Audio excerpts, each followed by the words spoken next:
Hello friends. आज का जो टॉपिक है हमारा वो है एंटी डिफेक्शन लॉ। रिसेंटली क्या हुआ है कि कलकत्ता हाई कोर्ट ने वेस्ट बंगाल वहाँ के जो स्पीकर है उनके एक डेडलाइन को पास करते हुए एक ऑर्डर किया है इन डिफेक्शन केस, इसलिए ये न्यूज़ में है। तो डिफेक्शन होता क्या है? देखिए, एंटी डिफेक्शन लॉ जो है हमारा कॉन्स्टिट्यूशन में, ओरिजिनल कॉन्स्टिट्यूशन में नहीं था, ये बाद में अमेंडमेंट के थ्रू ऐड किया गया। तो डिफेक्शन उस प्रोसेस को कहा जाता है जब कोई इंसान, कोई मतलब कि member of parliament floor cross करके किसी और पार्टी को सपोर्ट करता है, वो चाहे वो अपने वोटिंग के थ्रू हो या जो उसकी पार्टी का डिसीजन है उसके अगेंस्ट जाके जो लेजिस्लेचर है उसमें काम करके हो। तो डिफेक्शन को अगर आप डिफाइन करोगे तो इस तरह करोगे कि ये एक प्रैक्टिस है of floor crossing by member of one political outfit to another. इसका दूसरा नाम हॉर्स ट्रेडिंग भी है। एक और जो टर्म इसके लिए यूज़ होता है वह है आया राम गया राम। मतलब कि इतना ज़्यादा एक टाइम पे लोग डिफेक्शन कर रहे थे कि उस समय टर्मिनोलॉजी ही हो गया था कि आया गया राम और गया राम। इवोल्यूशन अगर देखें एंटी डिफेक्शन लॉ का तो 1967 से पहले सिर्फ 500 डिफेक्शन हुए, लेकिन 1967 और 72 के बीच में देखा गया कि half of the state legislature switched sides to at least once. मतलब कि इतना ज़्यादा डिफेक्शन हो रहा था कि लोगों को, जो पार्टी हेड है, उनको चिंता हो रही थी कि ऐसे काम कैसे चलेगा। फिर 1968 में कमिटी ऑन डिफेक्शन बनी under the chairmanship of then union home minister Y B Chauhan. फिर 1973 में आपका 32nd अमेंडमेंट बिल आया और 1985 में जाकर एट लास्ट 10 शेड्यूल में आपका 52nd अमेंडमेंट के थ्रू ये ऐड किया गया।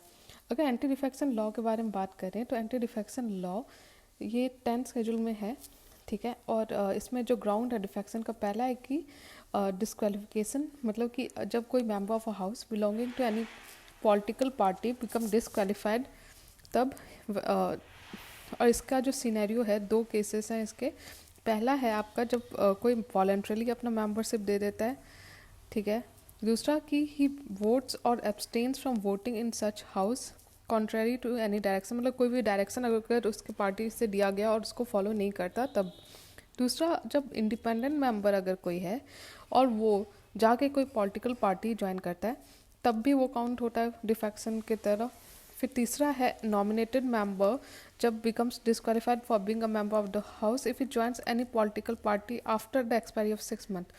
मतलब कि अगर कोई किसी को नॉमिनेट किया गया, मान लो आपको नॉमिनेट किया गया और आप जाके 6 महीने के बाद किसी पॉलिटिकल पार्टी को ज्वाइन करते हो, तब आपका रोल जो है, एक्शन जो है, उसको डिफेक्शन में काउंट किया जाएगा।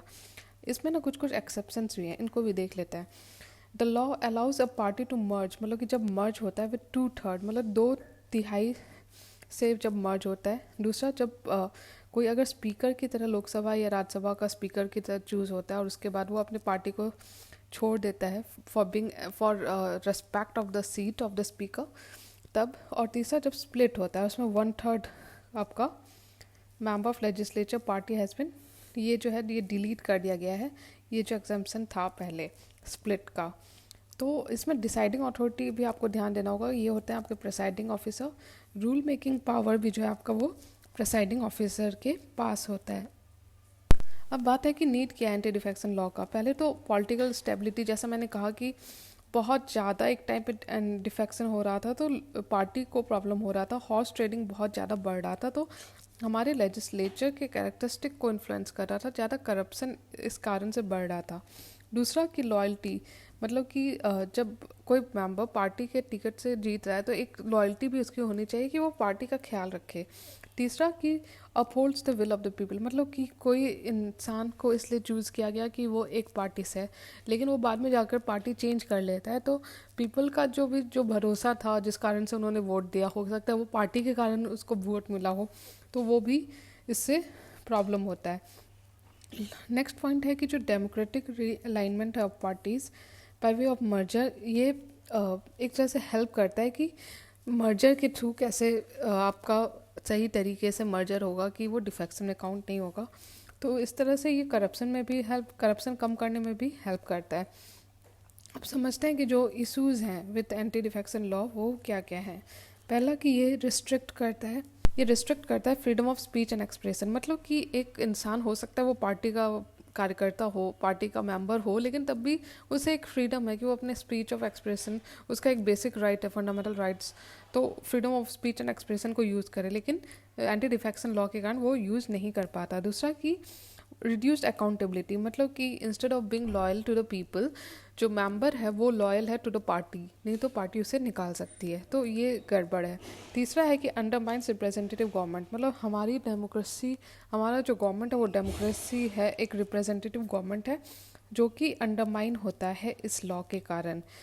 तो इस तरह से हमने समझा कि क्या क्या इशू है विद एंटी डिफेक्शन लॉ। और ऐसा नहीं है कि सिर्फ इंडिया में है ये एंटी डिफेक्शन लॉ, ये जो जो भी मतलब कि ब्रिटिश के अंदर जो कंट्रीज़ रहे उसमें से 23 नेशन ऐसे हैं जहाँ पे एंटी डिफेक्शन लॉ है। लेकिन मज़े की बात यह है कि यूके, इंग्लैंड, जहाँ से ये स्टार्ट हुई थी एंटी डिफेक्शन लॉ, वहाँ से ये हट चुकी है।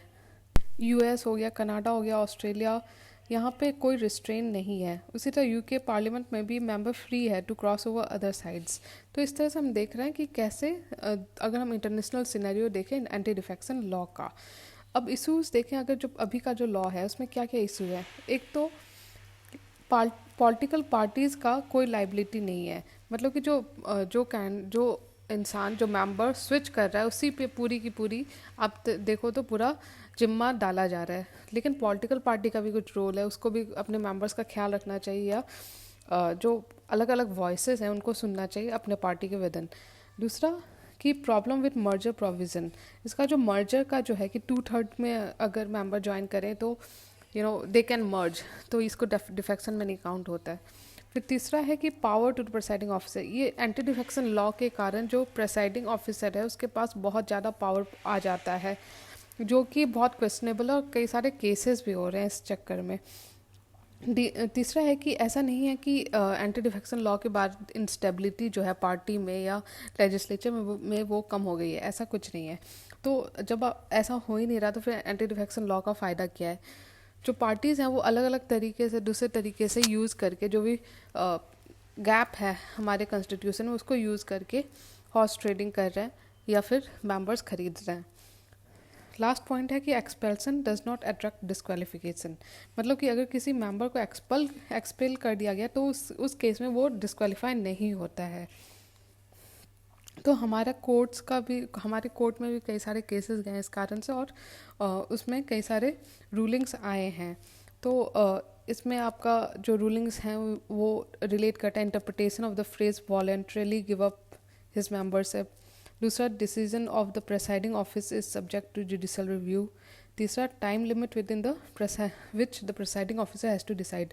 देखिए क्या हुआ है कि प्रेसाइडिंग ऑफिसर के पास जब ऐसा केसेस जाता है तो वो बहुत टाइम लेता है या अपने मन के अनुसार डिसाइड करता है, तो ये गड़बड़ है। इस कारण से बहुत सारे केसेस चल रहे हैं।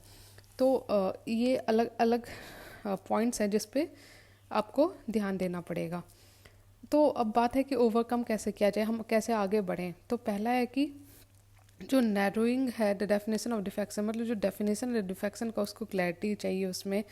और साथ में ये भी ध्यान देना चाहिए कि कोई मेंबर अगर अपने ओपिनियन या अपने फ्रीडम ऑफ एक्सप्रेशन को यूज़ कर रहा है तो उससे डिफेक्शन की तरह ना काउंट हो। दूसरा कि इंट्रा पार्टी डेमोक्रेसी, मतलब आप जब हम डेमोक्रेटिक कंट्री में हैं तो हर पार्टी के अंदर जरूरी है कि डेमोक्रेसी रहे, उसके खुद के फंक्शनिंग में वो डेमोक्रेटिक फंक्शनिंग दिखना चाहिए।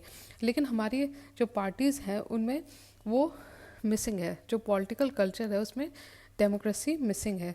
और साथ में जो रिप्रेजेंटेशन ऑफ पीपल्स एक्ट हुआ या जो पॉलिटिकल कल्चर है एज अ होल, उसमें भी चेंजेस की ज़रूरत है।